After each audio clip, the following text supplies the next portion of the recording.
वासुदेवाय वासुदेवाय हरि वासुदेवाय अथ श्रीकृष्ण अष्टकम् व्रजे व्रजे कमण्डनं समस्तपापखण्डनं सुभक्तिचित्तरञ्जनं सदेव नन्दनन्दनं सुतीक्षगुच्छमस्तकं सणादुदेवणो हस्तकम् अनरङ्गरङ्गसागरं नमामि कृष्णनगरम् मनोजगर्वमोचनं विशालपद्मलोचनं विधूतगोपसूचनं नमामि पद्मलोचनं करारबिन्दुभूधरं स्मितलोकसुन्दरं महेन्द्रमानदारुणं नमामि कृष्णवर्णं कदम्बपुष्पसुनकुण्डलं सुचारुगण्डमण्डलं व्रजैनैकवल्लभं नमामि कृष्णदुर्लभं यशोदसमुदसगोपासनन्दनं युक्तं सुखदायकं नमामि गोपनायकं सदैव पादपङ्कजं मदीयमानसे निजं दधानमुक्तमालकं नमामि नन्दबालकं समस्तदोषशोषणं स्मितलोकपोषणं समस्तगोपमासनं नमामि नन्दलासनं भुवो भुवो भार अवतारकं भवाविद्याकर्णधारकं यशोमती किशोरङ्कं नमामि चित्तचोरकं दगन्तकान्ताभिङ्गणं सदा सिंगमं श्लासिनं दिने दिने नमामि नमामि स्कन्दभावनं गुणंकारं शुकाकारं कृपाकारं श्रीसुराधिदिश्यनिकन्दनं नमामि गोपनन्दनं गोपनागरं नवीनकेलिलम्पटं नमामि मेघसुन्दरं तरेतप्रभालसत्पटं समस्तगोपनन्दनं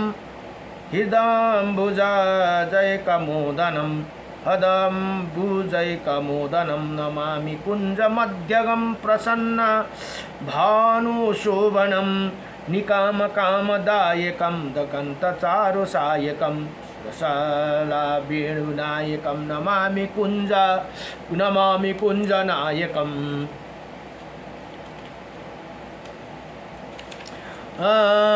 विधगोपा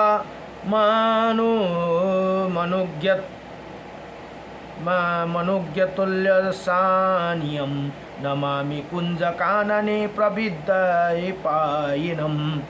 किशोरकान्तिरञ्जितं गञ्जशोभितं गजेन्द्रमोक्षकारिणं नमामि श्रीविरहरणं यदा तदा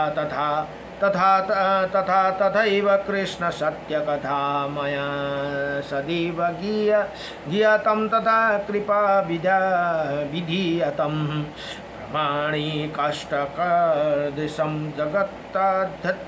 जगत्यधीत्यया पुमानं भवेत् स नन्दनन्दने भवे सुभक्तिमानः इति श्री मत्स्य शंकराचार्य कृतं श्री कृष्ण अष्टकं संपूर्णं मननय बताऊं वायु नमो भगवते वासुदेवाय कृष्णाय वासुदेवाय हरे परमात्मने नमः प्रणतक्लेशनाशाय गोविंदाय नमो नमः। अब 39 अध्याय में श्री ब्रह्मा पुराण को अब भागीरथी गंगा का अवतीर्ण को कथा यहाँ भन्नुहुन्छ। अब नारदजीले ब्रह्माजीसँग सोध्नुहुन्छ, हे सुरश्रेष्ठ, एक ही गंगा के आप दो भेद बताए। हे एक तो वही जो गौतम नामक ब्राह्मण के द्वारा लाया गया और दूसरा अंश भगवान शंकर की जटा में ही रह गई भनेर यहाँ बताउनुहुन्छ, जिसे क्षेत्रीय राजा भागीरथ ने ले आया था, अतः उसकी प्रसंग मुझे सुनाइए भनेर यहाँ ब्रह्माजीले आफ्नो पिता नारद मुनिले आफ्नो पिताजीसँग प्रश्न गर्नुहुन्छ। ब्रह्माजी बोले, हे देव ऋषि, वैवस्तव मनु भनेको अहिलेको जुन मनमन्त्र चल्दैछ यो पनि अहिले वैवस्तव मनु नै हो। मनु के वंश में राजा इच्छुका के कुल में सागर नामक एक अत्यंत धार्मिक राजा हो गए थी। जो यो मनुकै सन्तान हुन्। अहिलेको वैवस्तव मनुको वंशमै हो। इच्छुकु के कुल में सागर नामका एक जुन भगवान रामकै पूर्वज हुनुहुन्छ है उहाँहरू नाम अत्यंत धार्मिक राजा हो गए। वही ज्ञान यज्ञ करते दान देते और सदा धार्मिक आचार विचार से रहते थे। उन्होंने उनके 2 पत्नियां थे। वो दोनों ही पति भक्त परायण थी किंतु उनमें किसी का भी संतान ना हुई। इसीलिए राजा के मन में बड़ी चिंता थी। एक दिन उन्होंने महर्षि वशिष्ठ को अपने घर में बुलाया और विधि पूर्वक उनका पूजा करके पूछा किस उपाय से मुझे संतान होगी। उनके वो ये बात सुनकर महर्षि वशिष्ठ ने कुछ काल तक ध्यान किया। उसके बाद राजा से कहा, हे राज, तुम पति सहित सदा ऋषि महर्षियों को सेवन करते रहो। और ये कहकर महर्षि वशिष्ठ अपने आश्रम के चले गए। एक समय की बात है, राजा ऋषि सागर ने घर पर एक तपस्वी महात्मा पधारे। राजा ने उन महर्षि का पूजन किया। इसी से संतुष्ट होकर उन्हें बोले, हे महाभाग, वर मांगो।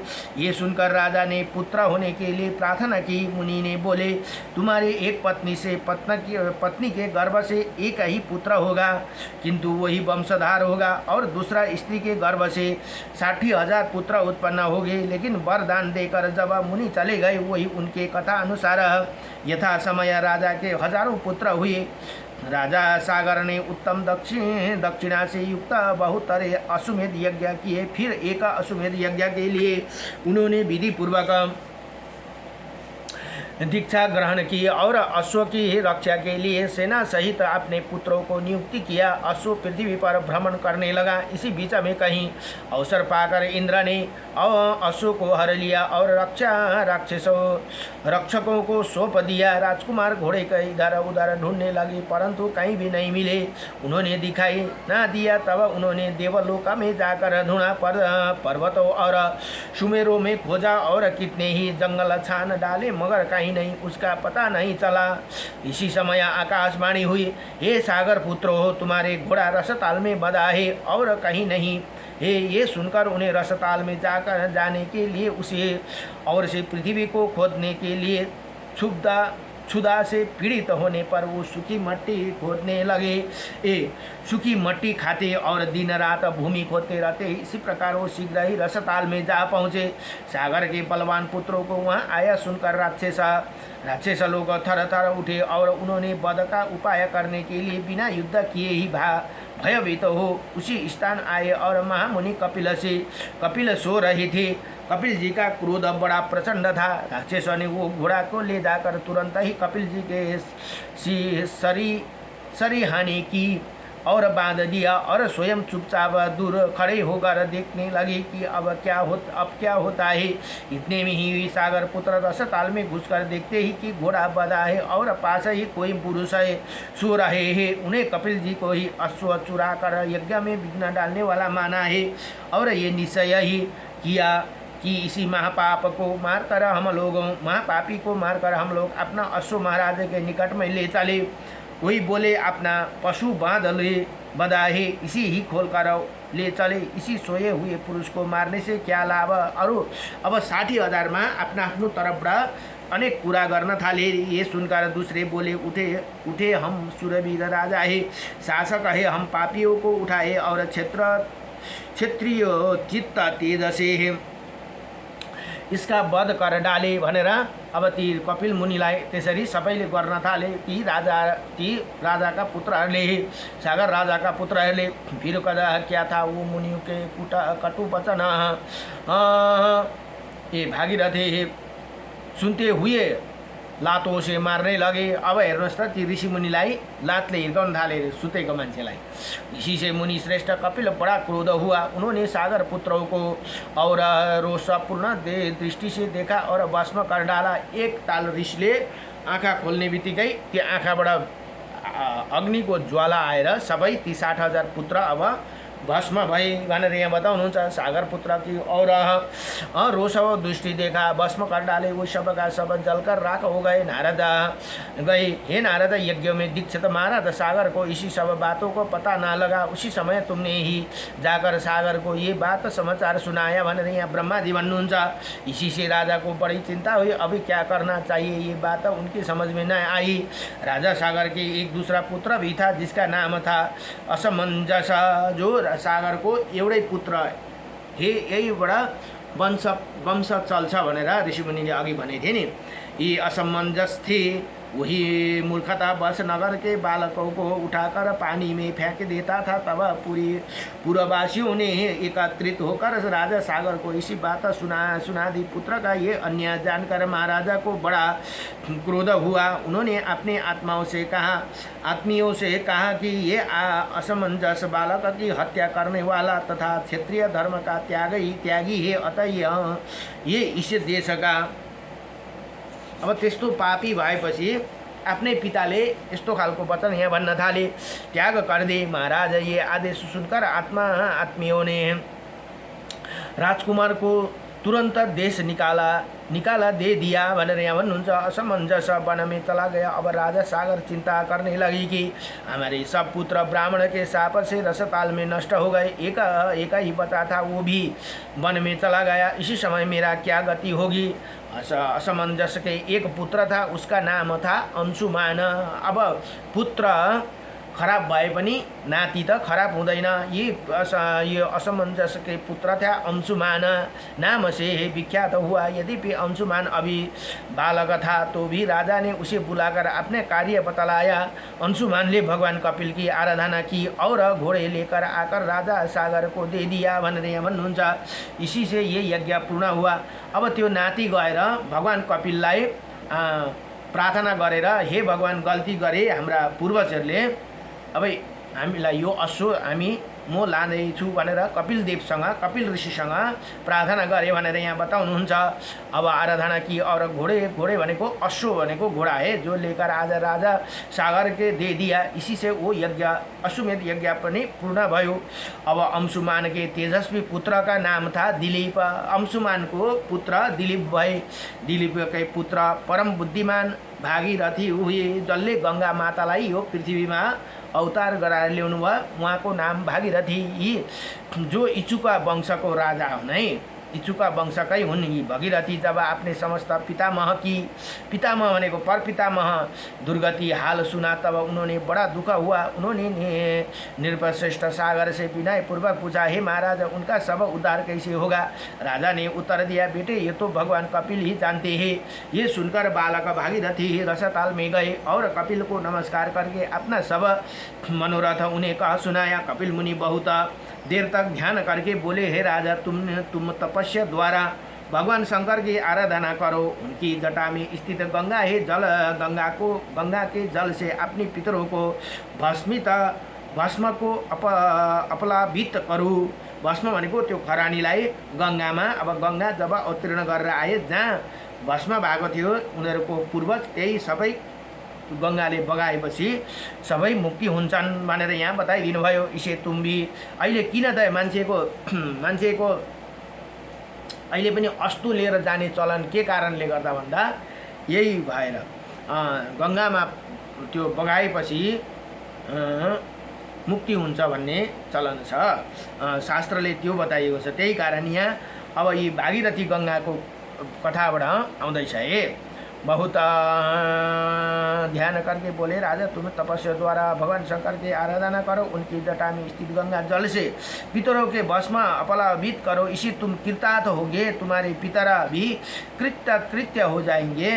ये सुनकर भगीरथ ने कहा, बहुत अच्छा है, मैं ऐसे ही करूँगा। मुनि श्रेष्ठ बताए, मैं ही कहाँ जाऊँ और कौन सा कार्य करूं। कपिल जी बोले, कपिल मुनि ही जो नरश्रेष्ठ कैलाश पर्वत पर जाकर महादेव जी की स्तुति करो और अपनी शक्ति के अनुसार तपस्या करते रहो, इसमें तुम्हारा अभिष्ट सिद्धि होगी भनेर यहाँ भगवानले बताइदिनु भयो। अब कपिल पनि स्वयं भगवानै हुनुहुन्छ है, भगवान विष्णु को अवतार हुनुहुन्छ।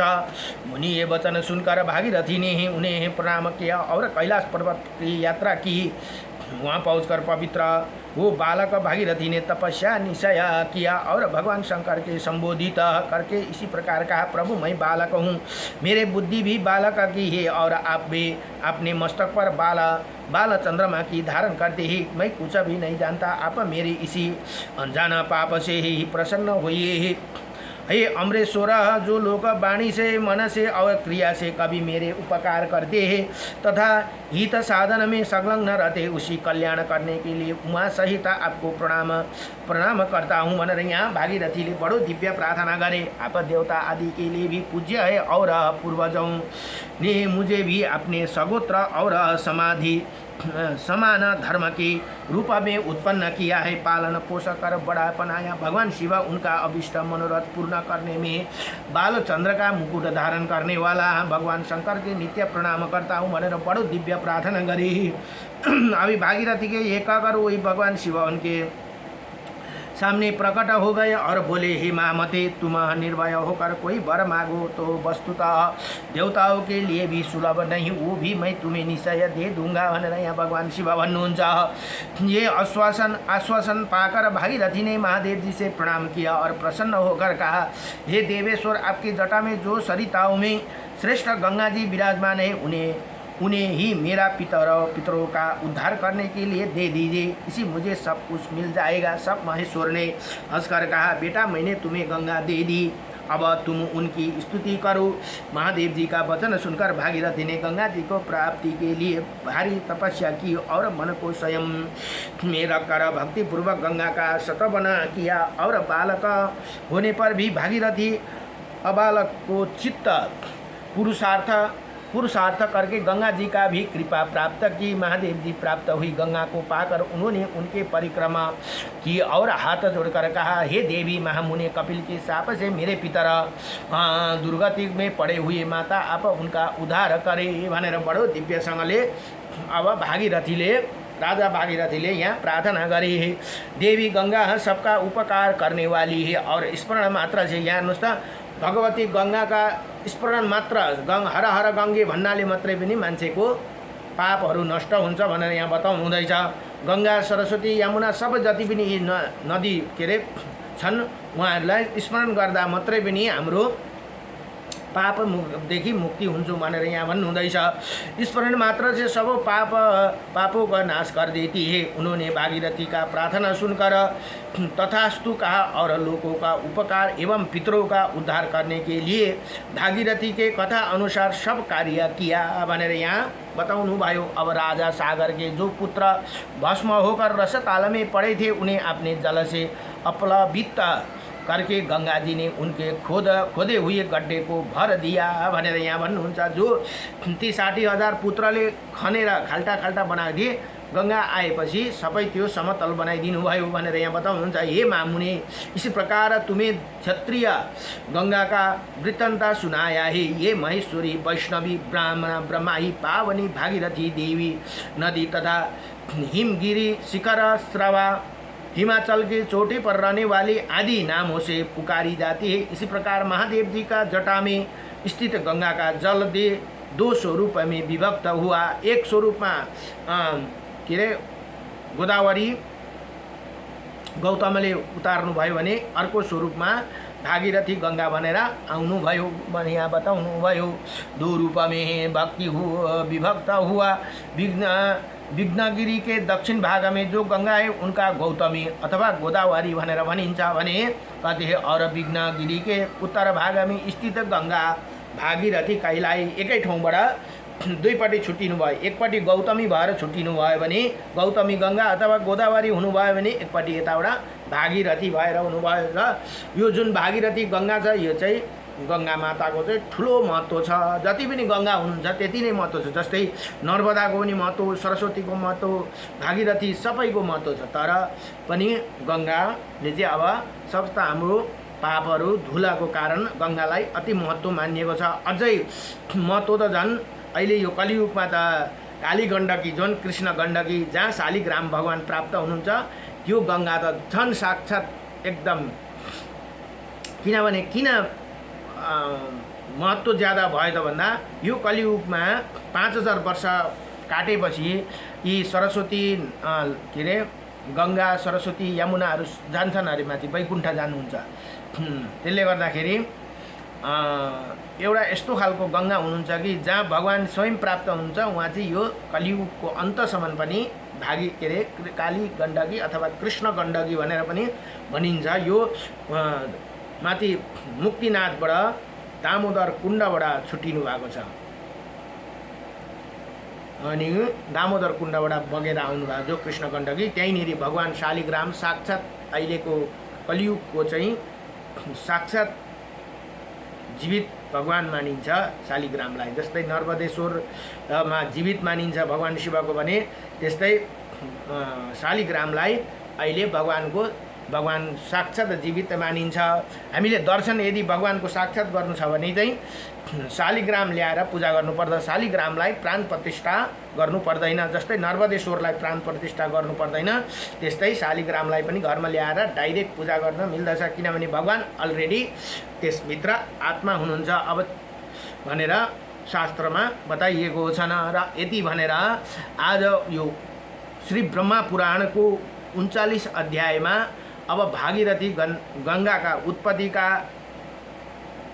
प्रसङ्ग यही पुरा भई अब भोलिको प्रसङ्गमा अब बराह तीर्थ कुशावर्त नीलगङ्गा और कोपिन तीर्थका महिमा कोपित और कोपित के अद्भुत त्यागका वर्णन भनेर भोलिको प्रसङ्ग पनि बडो दिव्य प्रसङ्ग छ। नमो भगवते वासुदेवायम कृष्णाय वासुदेवायम हरे परमात्मने नमः प्रणतक्लेशनाशायं गोविन्दाय नमो नमः। श्रीकृष्ण गोविन्द हरे मुरारी हे नाथ नारायण वासुदेवम् अनन्त वैकुण्ठ मुकुन्द कृष्ण गोविन्द दामोदर माधवेति। हरि ओम ओम नमो भगवते वासुदेवाय वासुदेवाय हरि वासुदेवाय ओम नमो भगवते